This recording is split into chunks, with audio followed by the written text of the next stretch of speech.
दिव्यांग अधिनियम अंमलबजावणीच्या संदर्भाने आपल्या तालुक्यामध्ये पंचायत समिती, गट विकास अधिकारी कोणत्याही प्रकारे दिव्यांगांना 5% निधी कसा खर्च करावा आणि त्यातून कोणत्या कोणत्या योजना घ्याव्यात यासाठी आम्ही वारंवार जिल्हाधिकाऱ्यांच्या माध्यमातून BDOंना पत्र आलेलं आहे, नगरपालिका COंना पण पत्र आलं आहे.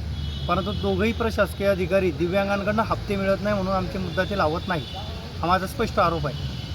त्यानंतर महाशय आमदार यांना पण आम्ही निवेदन दिलेलं आहे की दिव्यांगांच्या अडचणींबाबत महाशय एकनाथजी शिंदे साहेबांकडे बैठक आयोजित करावी, ते पण आमच्या विषयावर लक्ष देत नाही आहेत. तरी याबाबत उदासीनता आमच्या दिव्यांग समाजाबद्दलची आहे प्रशासन आणि लोकप्रतिनिधींची, याबद्दल आम्ही त्यांचा खेद व्यक्त करतो आणि आपण सर्वांनी पत्रकारांनी न्याय द्यावा हीच मागणी या क्षणी करतो. जे दुर्लक्ष करणारे जे अधिकारी आहे यांच्यावर काय मागणी कराल तुम्ही कारवाई संदर्भात?